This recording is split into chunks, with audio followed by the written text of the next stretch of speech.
Against this right back, Charlie.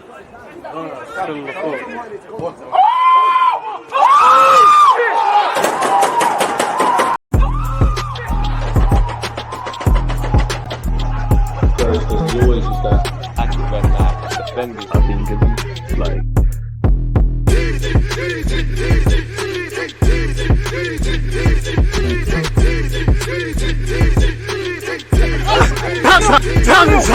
People deluded, I'm back again. Come on, Ian. As the big man Ian Wright just said there, people deluded, I'm back again. You know we're an Arsenal channel. I do talk about a lot of football, but it's primarily an Arsenal channel. So I thought I'd get a very special guest, someone who I respect everything you've done, really and truly, man. I see you on AFTV, so I had to do my scouting like Arsene Wenger, man. Rakeem, how you doing, my guy?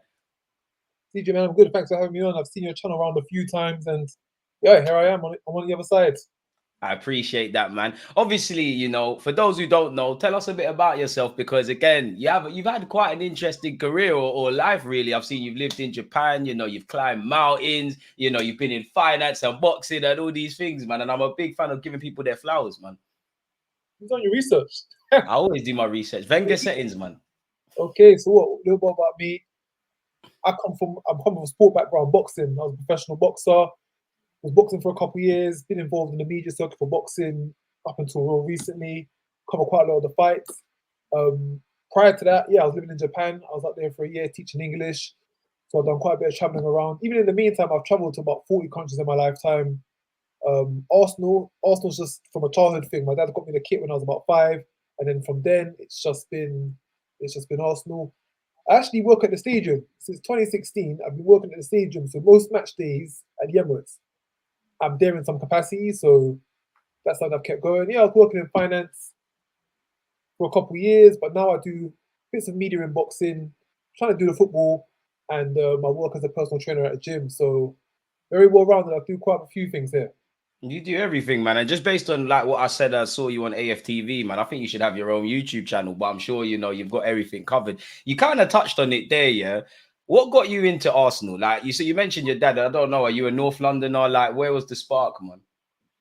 I'm a South Londoner. I've always been. Another one. Always been a South Londoner, but you know, Arsenal, Woolwich Arsenal. That's where it was all originally came from. So that's my claim. But also, of course, my dad, when I was about 5 or 6, got me an Arsenal T-shirt, and then from then it's just been a thing. You grow into it yourself. You start following the games. You start following the players, and become your own guy for Arsenal. And yeah, that's where I'm at now. Then one day my son, he'll pick up the Arsenal top that I've given him and take upon his own branch. That's what you need to be doing, man. What, boxing or football then? Like, they can only one of the sports has to be eliminated. You going boxing or football? You know, I've had this question before.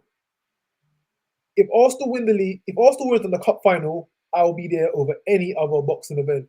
It could be Joshua versus Fury. If Arsenal win the Champions League final or even an FA Cup final, I'll be at that stadium where Arsenal will be at. So football's your first love and only love, really and truly. Big up boxing and that, man.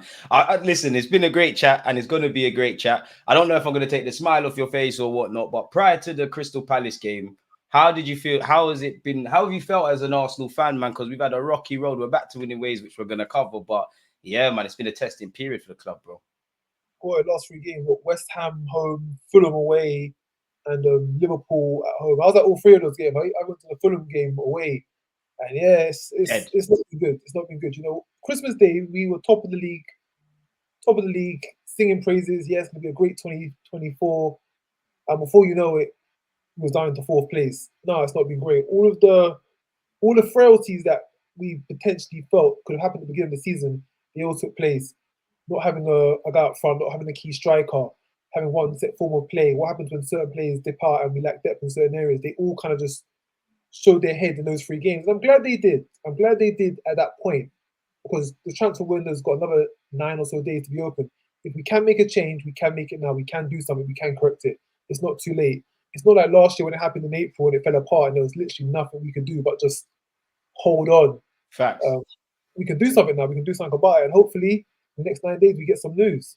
I mean, you mentioned it, yeah, and I agree with you because this is something I've said in August. I think we've got a good squad. I think we're assembling good numbers. I think if we're looking at winning a Premier League title, I think there's frailties. I think there's frailties in what Mikel Arteta could do on the coaching front, and I think in terms of personnel, what area would you want to improve in January? If there is more than one, there's more than one. But yeah, man, where do you think we can improve in terms of bringing in players, or simply put, recruitment?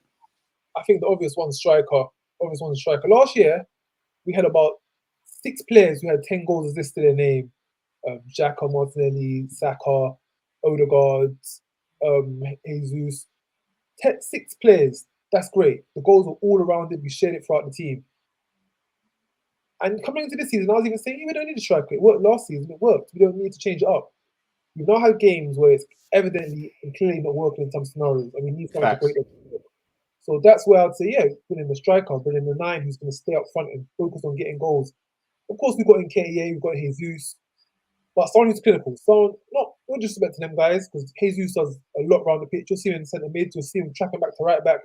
You'll see him everywhere but inside the 6-yard box where you want a striker to be sometimes. Yeah. So that's where you, of course, they're talking to people like Ivan Toney, Solanke.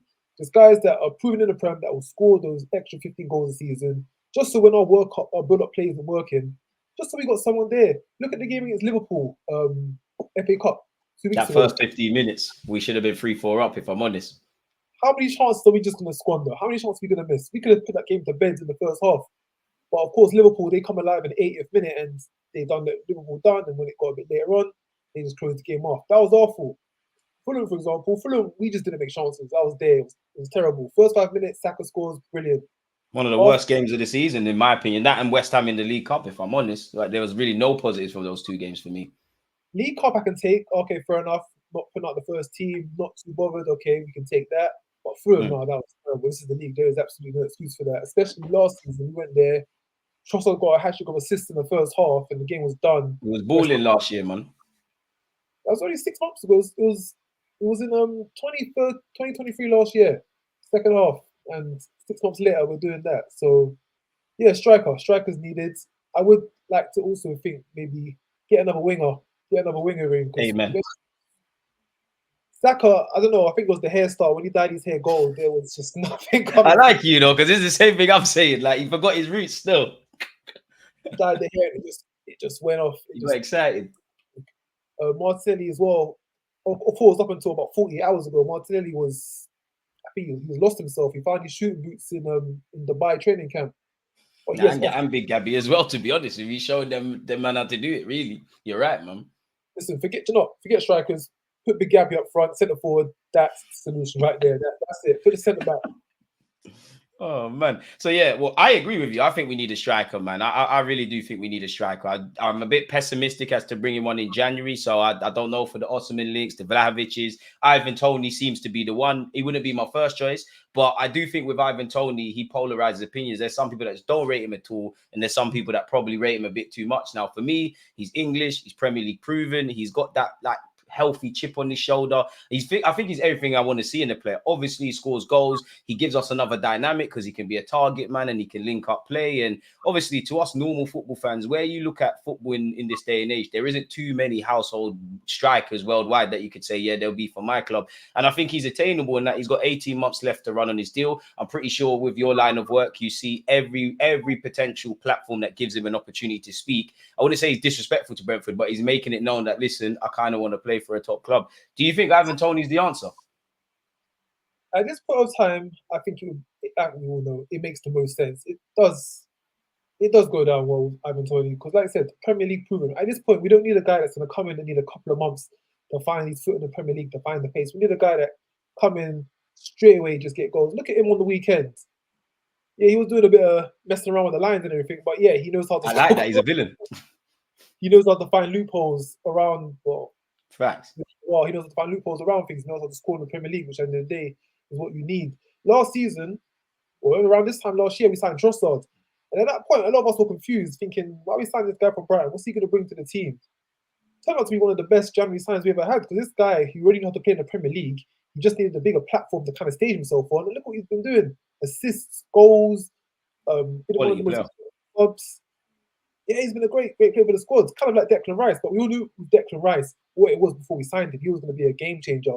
we didn't think Trossard was going to come in and be part game changer for our team, such a big part of it a year down the line. So I think someone like Ivan Toney, yeah, Prem proven, can score goals, knows how to handle this league. That's why I even suggested someone like Dominic Solanke. Just he's a Premiership proven player who knows how to play in this league, who score goals in this league. It's not going to take him that transition period just to get used to everything. Would you have confidence that Solanke can make the step up? Because many people, as we've seen when we signed Benjamin White at Ramsdale, they say, oh, he's been at Bournemouth. This is the first year he's got like 12, 13 in the league. Yeah, man. Do you believe in Solanke if that was the case? See, I want to say Solanke is my first choice. I want to say he's the guy I'll go for straight away. But ultimately, if it comes down to the 31st of Jan and we ain't got no one, we ain't no names, no signings, it's going to look bad. If we've at least picked up someone, we can always then go down to, oh, it didn't work. We tried someone, it didn't work. But if we don't try nothing, that looks absolutely terrible. So Ivan Toney, as much as I would like the idea of that, as much as us fans would love the romance of that, I don't know. He just come back, he scored, he's got a lot around. He might wait till the summer for a bigger deal and see what happens then. Right now, I think it's take what we can get. And going off Benjamin White, going off Ramsdale, coming from smaller clubs, Trossard. Even Odegaard, he had a difficult opening 6 months, I think, when he signed on loan in January, and a lot of people writ him off, and look what he's on now. So I think you're right with that. Yeah, I remember when he came from Madrid, he didn't look great at first, just standard, but now he's one of the key players of the team. And just look at someone like Solanke. If he's getting delivery of Martinelli, Saka, Odegaard through the middle, Havertz linking up, Jesus hovering around somewhere, surely he can get goals. Surely he knows how to put to the back of the net if we just need a standalone 9 in the box. So, like I said, I've not got all the faith in the world, but it's better than nothing right now. Being devil's advocate, some people might say, you know what, Ivan Toney might be overpriced, Solanke might be overpriced. Would you be prepared? And there's no guarantees in football, but if the club were going to say, you know what, in the summer, there's Osimhen or all of them kind of guys there, but we're not going to make a striker signing in January, would you be on board with that? Would you have any concerns about that? In a sense, where last season was meant to be the season. It was meant to be the season. Didn't happen. This was meant to be now the season where we corrected our mistakes. We know where we're going. We're going to correct it. In my heart, I don't want another season of next year. It's only January. We love that, yeah. But at the same time, if we can guarantee a Toney or Osimhen, it's tempting. But this season we got to go for it. This season we got to go for it again. We can't be in January saying, third place is all right. We got Champions League. We're back with the big boys. We got to go for it. And I feel like January we've got to make some kind of purchase of someone to get something done. It's not just a case of next season. No, we're past that now. We're past that. This is the season where we go for it.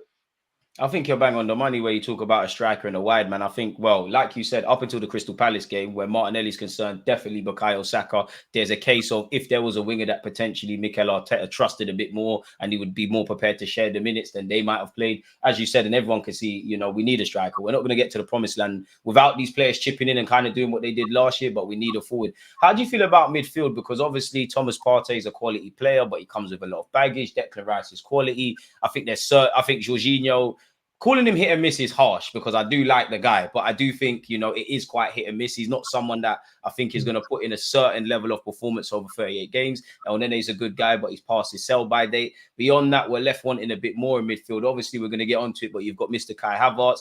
Do you think we need a central midfielder? Are you happy with our central midfield? Do you think we've missed a trick there? Like, where do you feel with that? On paper, I think our central midfield is amazing. On paper, we have Odegaard, Rice, and Partey. That's a brilliant 3 guys to have in the centre.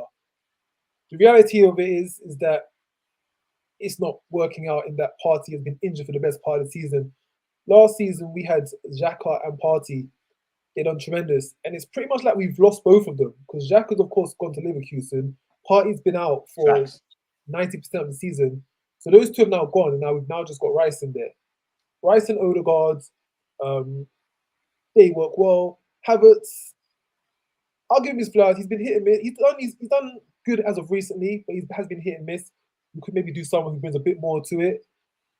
But I would definitely want to get another central defensive midfielder to fill that Xhaka Partey role because, like I said, we lost 2, we got 1 back. Unless Partey can come back and be solid for the rest of his time back, it's going to be another area where we're lacking. We just never replaced that role. We just never got back to having those 2 solid central defensive midfielders. Do you think Mikel Arteta in that case then has I don't want to say mismanaged funds, but end of the day, he spent 65 million for Kai Havertz, a German international Champions League winner. And as you said, we haven't addressed that left centre mid role really. And as you said earlier, which I agree with, is this was meant to be the season of a real sustained push, potentially ending in major silverware. Is Havertz an L? Like, what do you feel about Havertz? Why do you think Mikel Arteta signed Havertz? Like, what is all your thoughts in relation to Mr. Kai Havertz, man? Mr. Kai Havertz. Do you know what? Kai Havertz. Do you know what? When we got him, I didn't understand the signing either. Same. But do you know what I thought? Okay, season starting, we've got Partey and we've got Odegaard and we've got Rice. That's going to be our three centre midfielders. Bang on. Okay, you could shift Kai Havertz into a centre forward role or an attacking role somewhere. He's going to fit in. When Partey's been injured for pretty much the majority of the season, I guess Kai's had to step in or step up a bit more than maybe Mikel Arteta expected him to be. So, of course, he should be prepared for it, he should be ready to step in, but maybe it wasn't the initial plan because we all had Partey starting games regularly, but it just didn't fall out. Yeah, Kai Havertz, Champions League winner, German international, played at that level. He's going to bring something to the team. Been a bit flat for Chelsea, but the potential's there. We've seen his clips in the Bundesliga. We've seen what he's done in the final against Man City. He can do it. And so far, like I said, we all know it's been a bit hot and cold with him. Maybe in the more recent months, he stepped up a bit. But remember, I think it was 2015, 2016 season when we signed Danny Welbeck. And a lot of us wasn't really sure why. And it's like, what's he going to bring to I remember crying. I remember being on the verge of crying there, really. I remember I'm so sure when we signed him, it was actually the international break and they were training at London Coley. God forgive me, but I remember watching the medical or the transfer stuff and praying that he failed this medical. And he worked out to be a 10 times better signing than I give him credit for, man. And he's a perfect case study of a striker or a player who purchased, and at the time you're not really feeling it, but then down the line it works out. The Champions League hat trick, the goal in the FA Cup against Man United, the goal against Leicester that he done. Yeah, we thought we were going to do it. He done his part. We were meant to go on and win it. A few other goals throughout the season. Those three key events, the hat trick, the FA Cup goal, the Leicester goal, that got his money's worth. And at the end of the year, you can say, do you know what? Okay, fair enough. You done your part. So if you look at Kai Havertz, the assist that he done for Martinelli against Man City, that was very key. The goal against Brentford in the last minute won us the game. The finish against Brighton. Grabbed one against Luton, I think, as well, if I remember correctly. Champions League goal as well. Didn't really do too much because we already won at 5-0. But yeah, I think if he has a few more moments like that by the end of the season, you can say, okay, 65 did seem steep, but he's done a few bits to kind of say, fair enough, yeah, he was worth the price tag. And that's just depending what he does now for the rest of the season. Of course, he's not a Partey, he's not an Odegaard, he's not a Rice. He's not going to bring what they bring. But even recently, you're seeing he's getting better in link-up play. His confidence has definitely come back. He's working the ball in between who was on his side, Martinelli, through to Odegaard. So I think we'll get the value out of him. We'll squeeze the value out of him. By the time we get to the end of the season, if we're still in the title race, if he's done a few more bits, we can say, do you know, yeah, okay. There's a lot worse that you could have done for 65 million and he's got us a title of some sort. I think you're bang on there, man. What's your feelings on the manager? Because I know with Arsenal fans, it's very polarized. So I think I call them Arteta sexuals, where I think, don't get twisted. I like Mikel Arteta. I'm not saying to sack him, but I feel everybody needs to be held accountable. If you do something good, you get a pat on the back. If you do something silly, we ask about it. But I just feel there's a lack of accountability with some fans. And equally, there's some fans that are probably a bit too negative, and I don't really think it's fair. Where are you at with the manager now? Because as you said, well, for me anyways, I applaud him for the project since he's walked in up until this point where we've transformed the club. Now the conversation is shifting as to ultimately how can we pip Liverpool and City to honours. So where are you at with the manager? See with Arteta, I like Arteta. I have nothing against him. I think he's done an outstanding job since he's come here. Came here, December 2019. Won us the FA Cup, 2 community shields. He's drastically changed the club around. He's put us back up there into contention. Yeah, things could be better. He does some stuff that we don't fully understand. But so far what he's done, I say we give him the benefit of the doubt. I think each season he's impressed us. First season, FA Cup, Community Shield. Season after that, okay, didn't quite get to where we want to get to. Season after, no, FA Cup, Community Shield, didn't get us to the season. The title race, now we're fourth. Okay, it's not perfect. It's not all that we wanted to, but let's just remember where we were 5 years ago. With Emery, it was just about scraping through to Europe. There wasn't a plan. There wasn't any players that we were saying were stand out. There was we didn't see the future. There was no hope. There was no belief. Last year, for the first time as an Arsenal fan, we all had belief. We all generally thought we was in it. And even going into this season, even now, we're scrapping and competing with the big boys. And of course, the question has to be asked, what next can Arteta do? So it's got to this stage. What can then get us over the line? I'm not too sure personally what he can do, but let's say he's got another season and a half to figure it out. I think he's earned that respect. I think he's earned that time, because let's just go back to the Emery days. Let's go back to those days when we was really suffering, when we was really complaining. We've come a long while since then. Diabolical, really, under Unai Emery, sorry, really. And I think in this day and age, I think there's this thing where everyone wants fast results for managers. If a manager ain't got you a trophy or something in 2 or 3 years, that's it, you're gone. And of course, grew up in the Wenger time. I'm used to having one manager there, and you work with him, and you get through the cloudy days, the good days, the rainy days, the shine days. So obviously we're not gonna give him Arteta 8 years, but yeah, okay, I'll give him a bit longer. Due to his overall success he's had in such a short space of time.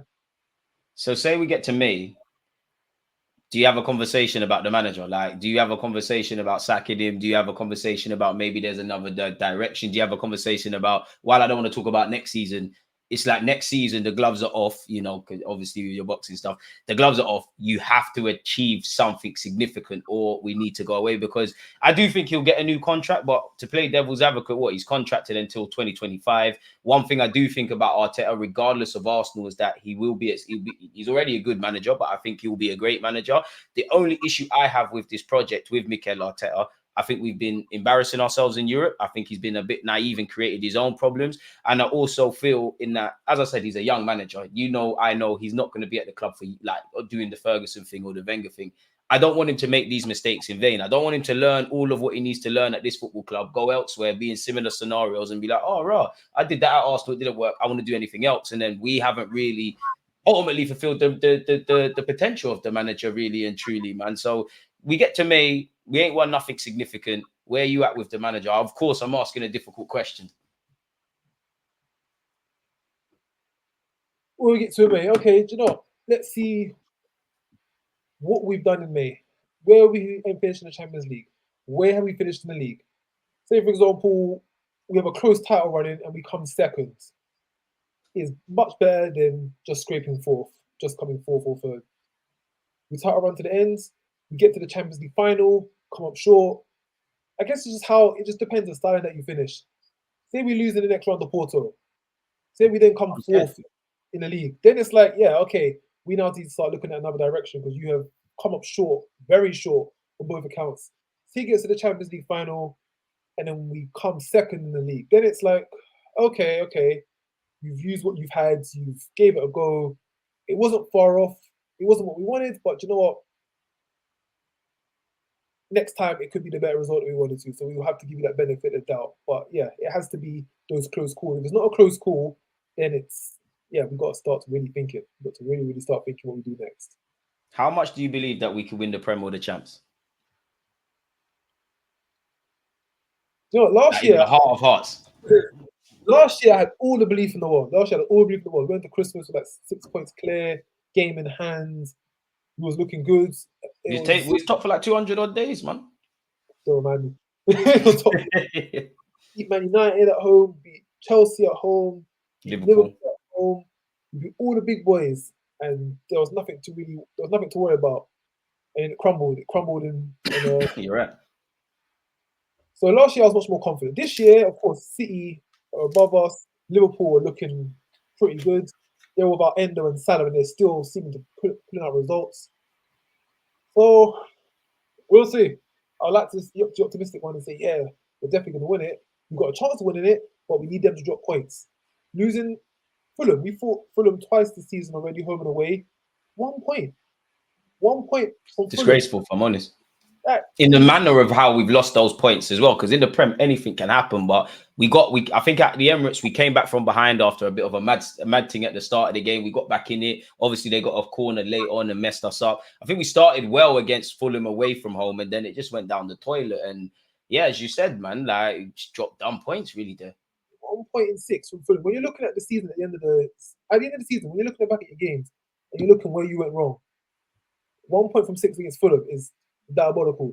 Last season, The game that messed us up was drawing at Southampton at home, the West Ham away when it was 2-2 up.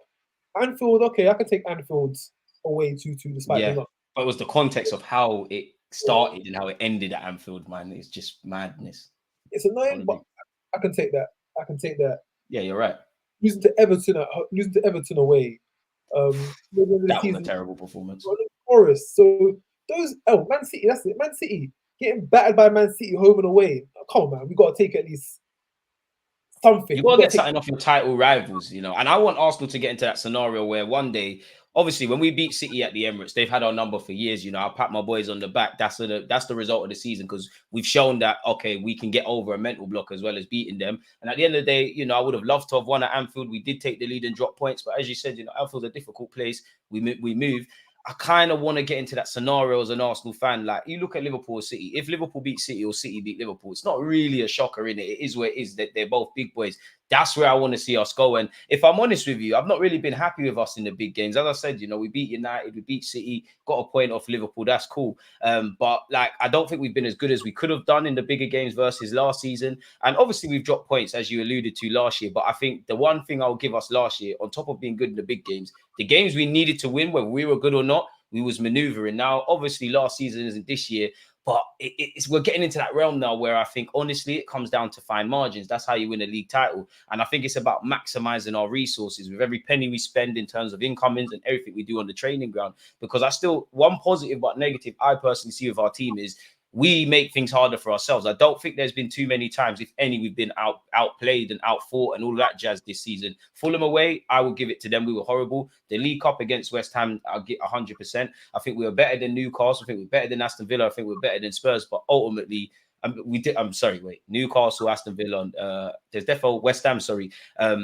it's now got to that scenario where it's not good enough to be the better team for me. You need to get the 3 points. I know I'm not asking us to win every 38 games, but this is now where we're getting into, really. And I just think we crumble things ourselves. Like even last year in the title race, cool, on the face of it, you lost to a history-making City side with a generational coach. But in my heart of hearts, I think we had it in our hands and we crumbled it. And that's where I want to see our players arrest that, bro.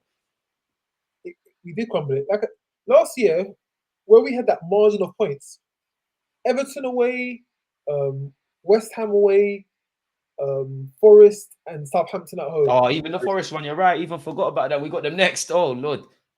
Those 4 games, if we was to have taken maximum points from those games, which are very possible, that changes the whole dynamic of the league. We could have then lost to City twice. As much as I hate to, we could have lost to City twice and we could have still been on top of them. Then we took the loss to Brighton at the end, but the confidence was just gone.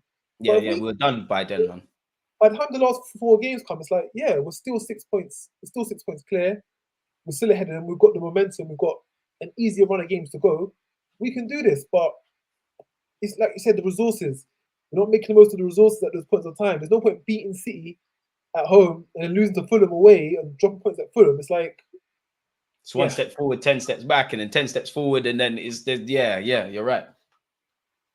Which is very techie. And then it leads me to ask you in relation to Mikel Arteta, like, obviously, I expect the players to be naive. I expect my manager to be naive. But do you think he's been naive in how he's assembled the front line? I only ask that because he came out the other week and more or less said it was an anomaly that Odegaard, Saka, all the front three, they scored the amount of goals they did. Now, we all know they're young and they're volatile because I even said on my channel in August, with Odegaard and Martinelli in particular, it wouldn't surprise me if they go and get double figures again. And it wouldn't surprise me if they don't do it because they're young. There's a lot of volatility. And Mikel Arteta basically said that was an anomaly. And it goes back to the summer where I personally think we was closer to FFP than led to believe. Obviously, I'm just being a bit harsh on the team. I don't know what they did or didn't do, but could you have signed someone that does what Xhaka does and enhances that system a bit more? Could you have gone out and got that number 9 who is a certified bagsman? Because as much as I like Jesus, as you said in your AFTV interview, we need someone that's just going to stay in the box. And one thing that's become a sly theme of Gabriel Jesus at Arsenal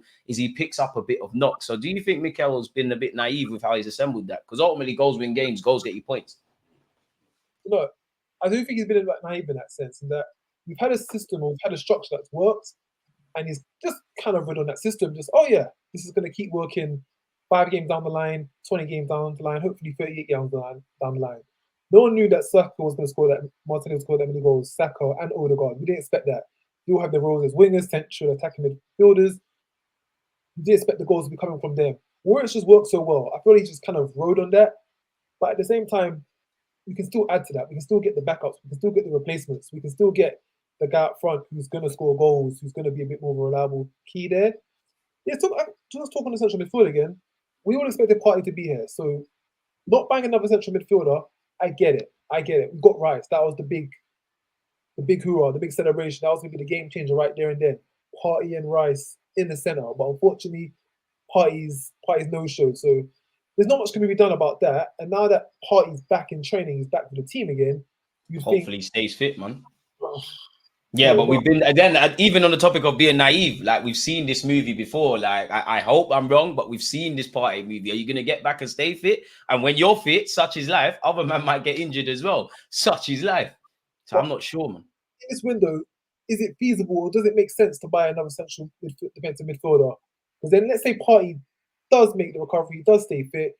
You've got Partey, Rice, Odegaard's going to be up top, Jorginho's on the bench. You're going to bring another man in, and then it's like, where does he fit in? But then again, like I said, it's what we've done before, so maybe we probably just should just start history.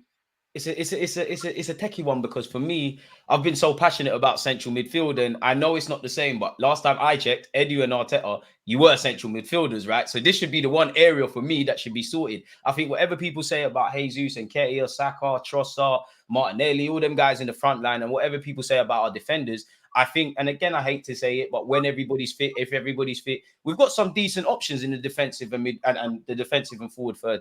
It's the midfield that there's more questions. You know, Declan Rice, quality, mustard, you know, amazing. Only provides positive questions. With Partey, I personally think the club are trying to move you on because of these injuries. And, you know, with the money we've been spending and the contracts, I think Partey is someone they might be moving on. As you alluded to, like when you think of Partey, unfortunately, for as good as he is, there's injuries. I like Jorginho, but as I said earlier, I think it's a certain games thing. El Nene's a nice guy, but you can't really move forward with us. And I think we're a bit short there. I would, in an ideal world, I'd like another 6 and another 8 because a lot of the talk was around Declan Rice becoming the number 8, and he hasn't really been able to really play in that further role because he's chaperoning and being a handbrake. So I would say that. I'm not gonna lie though, like to kind of answer the question you asked me, I would love a striker, I would love a winger, I would love a central midfielder. And maybe it's a bit of recency bias. I believe if anyone needs to come in January, it might have to be another defensive body, you know, because when you deep it, if anything happens to Zinchenko, Benjamin White, and or Saliba or Gabriel, God forbid, we're in trouble. And as you know, that changes the dynamics. Only a few weeks ago, Arteta was saying, yo, Declan Rice might have to play centre-back, you know, and then that has a knock-on effect for midfield, and it literally makes us harder from going from, you know, our net to the back of theirs. So it's a techie one, man. It's a really techie one. Just touching on central defenders, last season when Saliba was out, that was when the season started to go downhill. Like that. With Saliba there, look how much difference he's made now. Having Saliba, Big Gab, and Decker's in front of them, that's made the difference. Bermuda triangle settings, as they say. No one's escaping that. No one's getting through that. It's one way down. But yeah, that's an area to worry about. Maybe getting another defender, maybe getting someone else just to be a solid backup. But then in saying that, the same situation as Partey, Julian Timber, our key man, our signing, injured within the first Premier League game. First 50 minutes. Sad, man. After such a great pre-season and that fantastic performance with all the boys against City, I have sympathy for Arteta because that's a big injury. Injuries happen to everyone, but all right, cool. That's a significant injury. But that's my thing. That now it becomes a question of depth because Arteta has seen this when he was a player. He has seen this since being a manager. It's nothing unique to Arsenal. Obviously, if you've got 10, 11 players out, I've got sympathy. But we've seen this kind of movie. And that's where I think, as much as I love the trajectory of the club under what Mikel Arteta is doing, and as I said, I don't know the dynamics. I don't know what we've tried to buy, what we haven't been able to do, FFP. This is where I think naiveties have been shown with the knock-on effects to injuries, because then it starts harming other people, if I'm honest with you. I do think in this last kind of run of results prior to Crystal Palace, yeah, you could ask about recruitment. If we're not scoring goals, man, are going to talk about a striker. But I think it's more a case of psychological issues because, you know, as you said, the vast majority of these players were there last year. They're popping it around the corner as lovely football. But that's where I think where I mean by we're making things harder than it needs to be. When some players are out of the team, there's a knock-on effect with our build-up play. Obviously, I like Eddie and Ketia. I'll big him up. He did show last season he can do a role. He went from being on the peripheral to arguably the first choice. And actually in August, he's probably our player of the month. But it's just not levels. It's just not there. As much as I love the romance and how much of a fairy tale football is, as you know yourself, my guy, there's a point in the season where it's just ugly. Like, are you going to do this or not? And I think it's essentially like at times when we're playing City or Liverpool, it's like they've got guns. We're going there with a blunt knife. Obviously, if you're stepping into a war or battle with that, it's not going to end well. And this is where I don't ask anything more of anyone that I don't believe they have. I know Mikel Arteta has it in his locker to perform better in certain regards and certain players. And that's where I think we're shooting ourselves in the foot. Even going back to the Havertz thing, yeah, many people question mark Edu. How do you feel about Edu and also, you know, the Kai Havertz signing? We all know Mikel Arteta gets his way. He's the big dog. If Edu has shown concerns and saying, I don't think you should buy, you know, Havertz, for example, and Arteta has insisted, and the sporting director, sorry, has gone out and done it, would you argue that's him doing his job or not doing his job? How do you feel about Edu as well? Because it is a unique position to have young players, young technical director, sporting director, whatever, and a young manager. It is a very unique thing that we're doing as a club. I think there's definitely going to be some inexperience going on between both guys. Edu and Arteta are like early 40s, so they're still young. They're still backing the way out. Decisions like that, I feel it should come down to both manager and sporting director. It shouldn't just be a case of manager just go out and say, well, I'm going to do this, we're going to do that. If you employed him there to make decisions on what direction the sport's going to go in for the club, then you should pretty much take it inwards. But then saying that in a loose sense, if Kai Havertz does turn out to be this, say we get to the final and he scores the goal in the final like he did for Chelsea a couple of years back. Then Arteta's a genius, bro. Then he's a genius. Simple. But until that point, it does come across as you should probably listen to Edu because that's what you can employ him to do. But at this point, as well, going back to Arteta, he's done a few things before which we wouldn't have all agreed on. I remember when there was some issues with Aubameyang and he said, okay, do you know what? Don't come training with us. Got rid of him the month later. And we was like, this is our best guy. Like, he even kept Granit Xhaka when the world was saying gone. Like, I was at the game where Granit Xhaka had that crazy Crystal Palace thing. And that's one of the lowest moments I felt as an Arsenal fan, purely because it felt like I was in a simulation or a pantomime. I genuinely couldn't believe what was happening, man. You're right about him making difficult decisions. Yeah, Xhaka, I remember he had the captain armband. He's got subbed off and just threw it on the floor. I was there that game. I've never heard it that loud for the wrong reasons. I don't think ever. People just angry, booing. And his redemption arc, that's got to be studied. That's got to be one of the most craziest redemption arcs you've probably seen in football at the Arsenal Stadium. How he went from being hated, people wanted him off the team, he was no good, to leading the line last season, almost winning us a title. And now we wish him all the best at Leverkusen, about to do it there. And Aubameyang too, like I said, when we got rid of Aubameyang, that's our leading guy, that's our main guy. Okay, I get it. He didn't show up the trick, I was late for training, caused a few issues, but can't we still fit him into the team? And it all worked after. So, yeah, at this point, he's doing some stuff which maybe we don't fully understand or we don't get. But like I said, because he seems to keep falling on his feet eventually, let's see how it plays out. I think, like I said, Kai Havertz might be a Welbeck. He's going to be a Welbeck kind of player where when you look at it at the end of the season, he's done a few bits just around to say, okay, fair enough. You've done what you've done. I think he'll bang on, man. I think with Havertz, there's no in between. I think Declan Rice, everyone could see whether he was in an Arsenal shirt or whatever, he was going to be lit. I think even like I used to say in August, because I'm not a regular viewer of Dutch football, but I knew about Timber. I was like, listen, fans, I get it. Declan Rice is in front of our British eyes. Timber is lit. Everyone can see Timber's good. Raya, I think the jury's still out, but you know, and everyone might have had question marks about that, but he was rated at Brentford. Fair enough. If that's what Arteta wants to do, do it.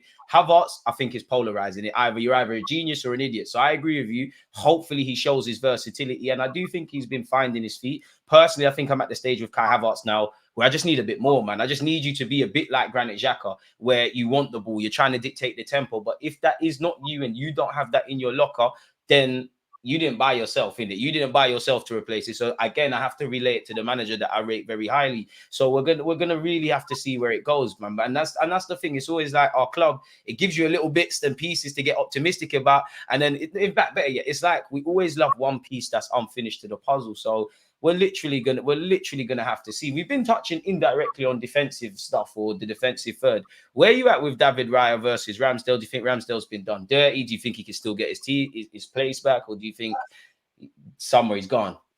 That's an interesting. You know, I didn't think Ramsdale deserved to be benched or replaced from last season. I think, yeah, we all know he has some concentration lapse. There's some silly stuff at times, but some of the saves that he was making, and for last year, That could have been 3-2, 4-2. I'm sure even Leeds away last year as well, if I can remember correctly, or maybe the year before. He done his part. He done his part throughout the season. He's got a highlight reel of saves, which kept us in the game, which saved us. And to replace him to say, now we're going to get someone else, I don't know. I felt he was harsh done by. And Raya, of course, against Luton, we saw hella frailty. He was moving mad. He was moving mad. Couldn't catch the ball for corners. That's ridiculous. But then on Saturday against Crystal Palace, he had a brilliant game. He had about 2-3 good saves. The throw that he done to Jesus, 10 seconds from his hand to 10 seconds in the back of the net. There was another time he booted the ball up the pitch, found Saka. Saka done something off with it. But yeah, I'm sure even to aid your point, I'm sure that he did not the same thing, but we did something kind of against City where Martinelli scored, and I'm sure against Chelsea as well. So I understand that's why he's kind of been brought in, but I cut you off, man. Go on. Yeah, there's been points throughout where he does that. He'll get the long ball, he'll kick it up, he'll find the man. That's brilliant. That's brilliant counterplay from the keeper. Overall, would I say it's enough to replace Ramsdale? Probably not.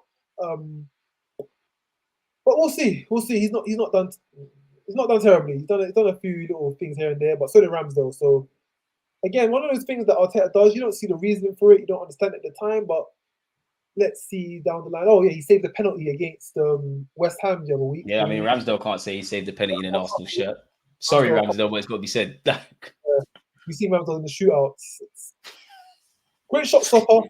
That's not a penalty kick saver, but Ray did it. So harsh one, but we'll see how it ends out. It's either genius or we'll do it. If you're Ramsdale, what would you do though? If you're Ramsdale, what would you do? Having signed a new contract, PFA this, England that, England ambitions, you know, you got a new deal. You was the guy for Mikel Arteta. You know, you thought, you know, larger than life personality. Now you see Raya come in, you're on the bench. No matter what, in my opinion, what Mikel Arteta says, I think managers talking half truths. I think he rates Ramsdale. I think he does genuinely believe he's got 2 quality keepers and all of that. But we've played football. We understand it's not like attackers. There's not really rotation like that. You need a settled back 5, and there is a number 1 and a number 2. And when you look at the cold-hearted facts, who's played in the important games in the Champions League? Who's played the important games in the Prem? Who's played more minutes? If you're Aaron Ramsdale, what are you doing in the summer? Assuming it stays like this. Yes, that's another thing. Ramsdale wasn't he was in the PFA Team of the Year, the Ballon d'Or keeper selection. He was one of the ones that were nominated. He was getting plaudits. He got his flowers last year. He was praised on the England thing as well. And then just to be replaced in the next season at your club, yeah, it must be gutted. Of course, Ramsdale's in his mid-20s, had the championship level experience, played in Europe with Arsenal, Europa. Yeah, you'd probably be thinking it's maybe time to, if I'm not going to be first strands, I'm English as well, so I could pay for another top club, Ballon d'Or nomination. Yeah, maybe it's time to start moving on. As much as I'd like him to stay, because I actually have no problems with Ramsdale. But a guy with his potential, his accolades over the last season, yeah, he's probably going to want to get moving on. I mean, you said it there, man, and that's the techie thing. It's like, I still think people forget how young Ramsdale kind of is. He does have a high scope. I just think if he could iron out certain edges of his game, he'd be an even better keeper. I do think Raya and Ramsdale, I wouldn't say they're both. I like them both, and I don't really care who's the number 1 as much as I like Ramsdale. I think they've both got issues. I'm not asking Mikel Arteta to do this, but had you have brought in like a prime Van der Sar, prime Petr Cech, who's levels above Ramsdale, even Ramsdale himself would have to say, you know what, there's just levels in life. He's better than me. I think when they're kind of in the same bracket is where the issues start to happen. But at the same time, if Mikel Arteta is trying to get us fine margins and Raya is able to do that, then I'm not going to complain. And I expect my manager to be naive, do crazy things, make unpopular decisions, because this is the only way you learn in life, and that's what all the good managers do. So we're gonna have to see, man. If we look at Crystal Palace, or kind of go back over Crystal Palace, man, first thing I have to, everybody knows me on my channel, I am the biggest Emil Smith-Rowe fan that there ever is. You know, it was nice to see him finally get some minutes, not little 2 minutes like against Liverpool. What do you think of Smith-Rowe? Do you think he's banging on the door to get a start, or do you think it's just business as usual? You're back on the bench against Forest and so on. I think so. Also, remember like 2000, 2001, 2020, 2021, Smith-Rowe was broken into the first team. We've seen him make more appearances. Then he had the injury. He was away for a bit, and he's not found his footing. And Arteta talks highly of him. Remember, it was only last week West Ham made an offer for him, or they tried to get him on loan. Emil said no. Arsenal said no. It was a universal decision on both departments. At this point, he comes on. you can see he's doing some good stuff. But I think we need something just a bit more clinical. We need an assist. We need a goal. We just need something to put by your name just to say, oh, that game he scored. A match of the day highlight. A match of the day highlight, just to solidify. Like Liverpool last week, Reece Nelson, first 5 minutes. If he scored that goal, the way Martinelli and Trossard have been playing, yeah, you get to start. You should get claiming starting next game. You can go to the change room and be like, yeah, I scored for us. I put us ahead. Start me, yeah. But same it's with Fro and Nelson. When you're missing those chances and you've got maybe 20 minutes to maybe set an impression, it's going to come back to haunt you. Because when you're then asking for those minutes, it's like, well, when you had those minutes, you didn't make the most of them. So we're just going to go back to the first strand man. So that's pretty much with Emil Smith Rowe. He's come on, he's done a few good things, he's helped in the build-up play. But just maybe when you get a chance, put it to the back of the net, that changes the whole opinion on whether you're starting or not next game. And that's what I think he needs to do. A goal, an assist. Facts. Back. But he's definitely got the qualities, and Arteta seems to believe in him. Didn't want to let him go. Didn't want him to go fish for a loan. So yeah, I was also thinking myself, if we're not going to use him, maybe going for a loan at a top 6 club may be beneficial. Get that experience. Put yourself in the shop window. Put yourself in the shop window. Sharpen himself up. Getting regular game time at a club, which is they're in Europe, aren't they? You're in the Europa League, West Ham. Yeah, West Ham. Yeah. I thought it wouldn't have been a bad option to do if we're not going to play him, but of course, if Mikel thinks otherwise, okay. Let's see what you've got in store for him for the second half of the season. And I think you're bang on the money. I think the only thing is with letting him go, even though for me, even if we were going to sell Smith Rowe, obviously a bit like with Eddie and Nketiah and Nelson, if you go somewhere you're going to play on a more regular basis, obviously you're going to start getting rated. You're going to show your quality. For example, we might have only got 10 million for Smith Rowe, for example, but you go to West Ham, we might get 40. Obviously, that's reinvested. I think right now, Smith Rowe, Nelson, and Nketiah are your bodies. And as you know, we're in a bit of this unique kind of position where we can't sell before we buy. We can't buy before we can sell. And I would have... Obviously, I'm biased because I like Smith Rowe, but if he goes, they would have to bring me a centre midfielder because we are, in my opinion, we're quite light there and we're going to get even lighter. And obviously, Smith Rowe isn't playing like that, but he can fill in a couple of roles. I do think, considering he's 24 in July, something like that, got 2 years left on his deal, it'll be interesting to see where his sentiment is at as an Arsenal fan now, because all the Romanos and these guys of the world say, you know what, he wants to just crack on at Arsenal. In May, I think he's got a decision to make. And as you know, like Arsenal's been a big part of his life. He's gone from a young boy to a teenager to a man to a seasoned veteran of sorts in this team. He's got to have a difficult decision. You mentioned something and it just provided a spark in my brain. Even with Reece Nelson, like at one point he only played 87 minutes. I do think Arteta likes him, but I did think up until the Palace game, which evidently is going to change perception, like if anyone was banging on the door, I thought it was Nelson. Like I thought Nelson may have, in hindsight, got a start against Palace. Obviously, I agree with your point. You've got to be clinical. But do you think Arteta rates him like that? Because it's been the same players regardless of the form. It's been Saka and Martinelli. And I personally think Saka and Martinelli, kind of what he did on Saturday, taking Martinelli out the firing line and then bringing him back on. I think that could have been done earlier with maybe a Reece Nelson. But I think it's a bit like with the Ramsdale thing. I'm not saying Arteta don't rate him, but when you look at the cold-hearted facts of who's playing and who's not, I think that tells you everything. And I'm getting to the point now where in the summer, if you're not going to use these, man, you might as well sell them and bring in players that are likely to be used. You know, imagine we had that Pedro Neto or that explosive winger when Saka and Martinelli are kind of off the ball. I don't know, man. Like, would you make a Nelson? Because he surely at one point could have got a look in. Well, of course, after last year, that Bournemouth goal, that definitely got in a lot of people's good books, and he was offered a contract extension. So I only think if you're going to be offered another contract, you've got to have some kind of plan for him. You're not just going to have him sitting there on the bench. He did start against Liverpool the other week in the FA Cup clash. Didn't make the most of that chance. But yeah, there's more. I guess maybe that was his chance then. Yeah, he asked for a start. You got your start. Didn't do what it was meant to do. Next game, we've gone back to our old formation. So maybe that was his chance there. Hopefully he gets more time. Hopefully he gets more minutes. But I feel like it's at these periods right now where Saka and Martinelli weren't playing up to their expectation, they weren't doing what they're meant to do. This is where you're meant to come in and show it in the training ground. You come on for 20 minutes. You capitalize because this is the opportunity to step up. But yeah, if we're not going to do these guys, as much as because they're homegrown Arsenal talent, they've been there for years, they've come through the development, especially guys like Nketiah, especially guys like Smith Rowe, you don't want to see him leave. We want that fairy tale. We want that romance.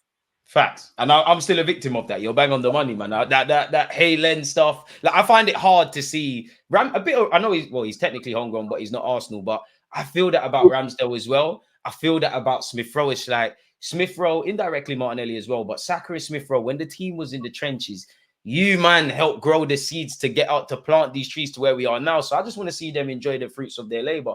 That being said, I recognize, though, that some man that helps us get in the Champions League, they might not be able to help us win a Prem or retain a Prem of the Champs. So I know unpopular decisions have to be made. And, you know, indirectly, that was made with Xhaka staying at the time. Toney's obviously gone. Ramsdale has been, quote-unquote, alienated. And there's probably about Aubameyang, as you said earlier, and a bunch of other things, man. But I find I would really be upset if Smith Rowe doesn't get a look in, really. I do think one thing that ain't helped Smith Rowe is when Havertz's form was a bit toilet, when Odegaard missed a couple of games, if you were fit and available, then, you know, because as you know, with football, sometimes it's just circumstantial. You might just be in the right place at the right time. Your career's gone. I don't know. Really, that might have even benefited Saka and Smith Rowe initially.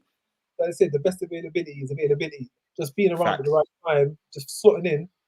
Last season, when Jesus was injured and we had to rely on Nketiah, in that short period of time, Nketiah made his name.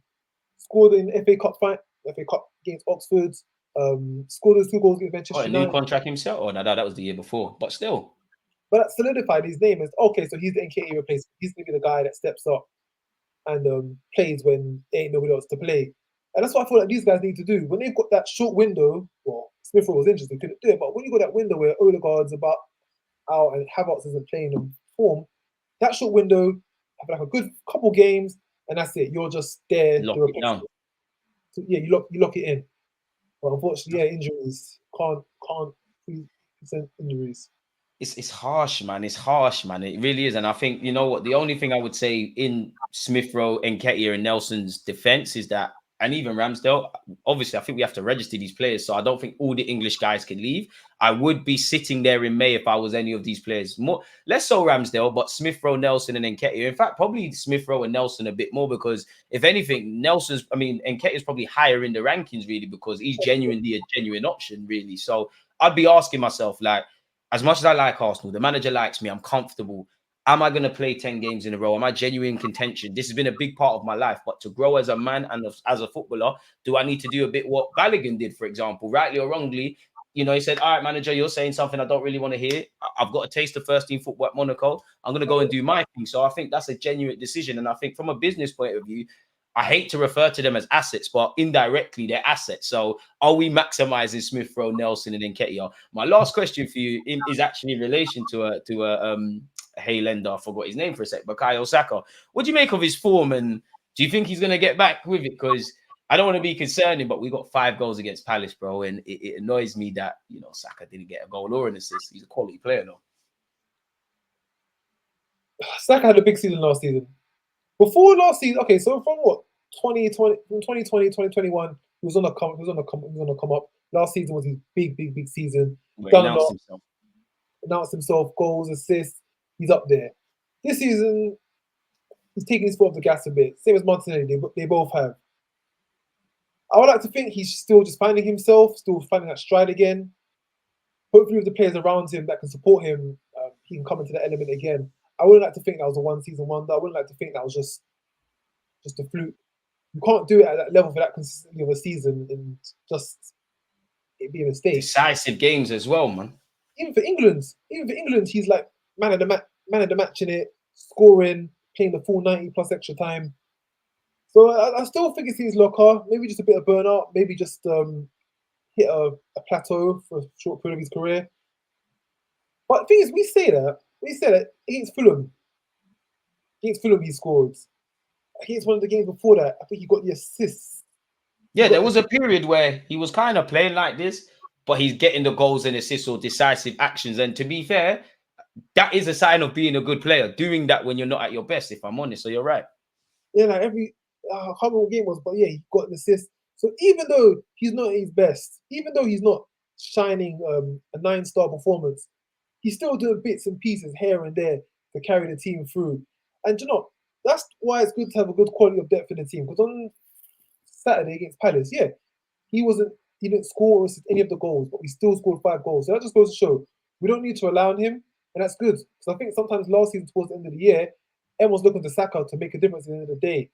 Yeah, he is our key man, he is our main guy, but he's still a young man. He's still only one person. Odegaard takes some of that off him, Rice takes some of that off him, Martinelli takes some of that off him, Jesus takes some of that off him. You guys score the goals. Let him have a quiet game if he's not going to perform, and you guys provide for it. That's why we need a team of individual talents, not just all feed it through to one.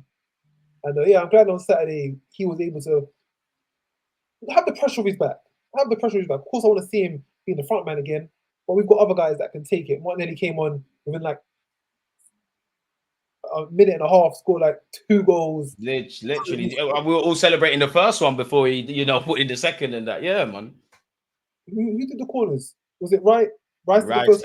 Well, technically, I think Saka took the corner, and then Gabriel's second is changed as an own goal, so you don't get that assist.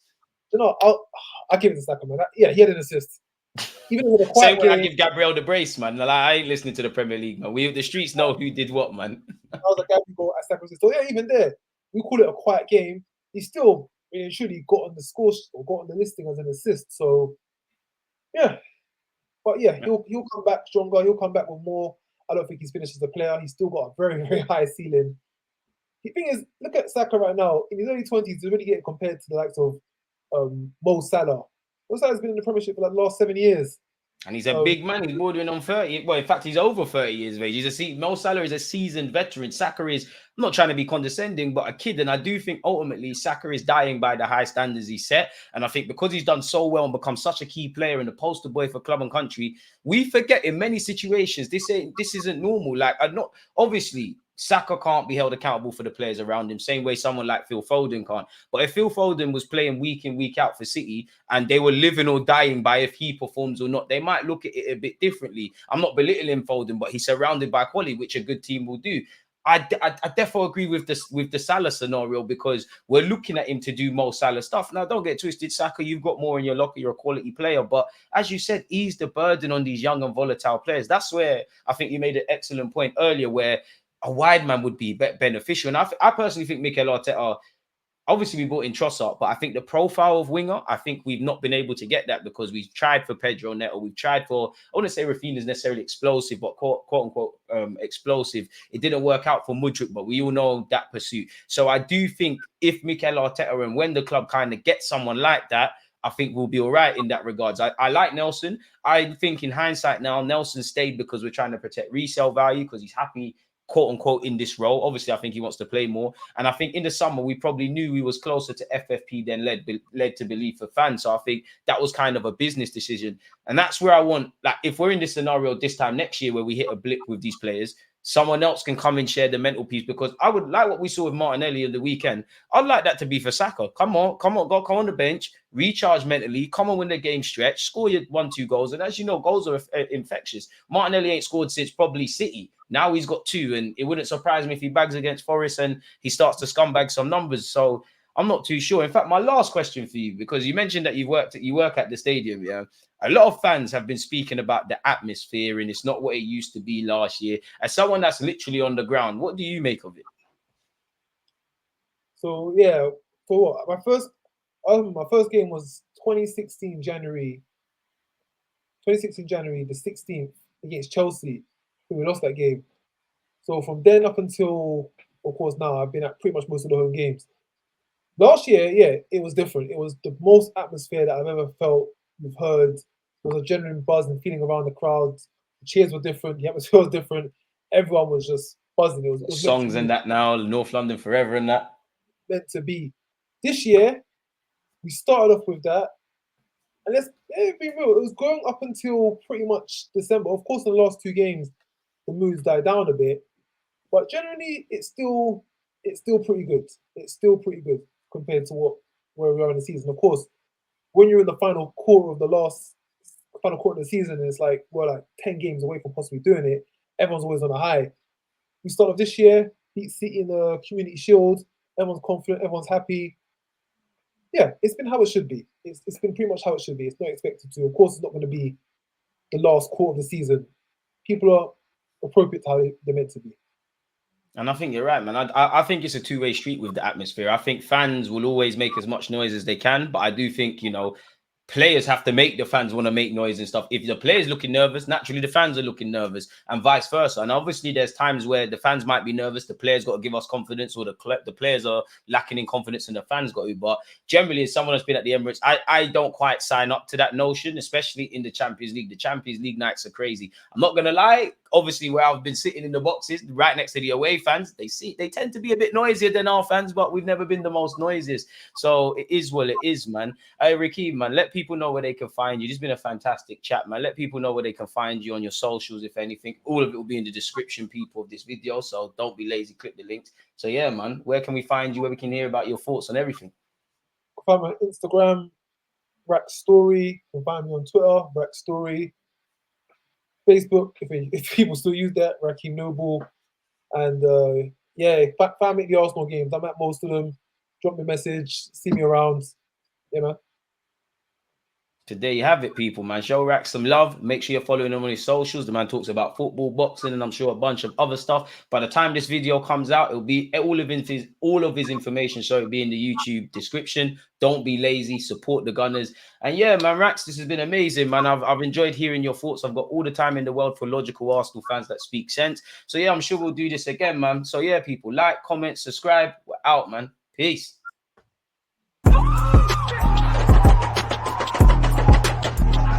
He always used that active red flag, defending. I've been given like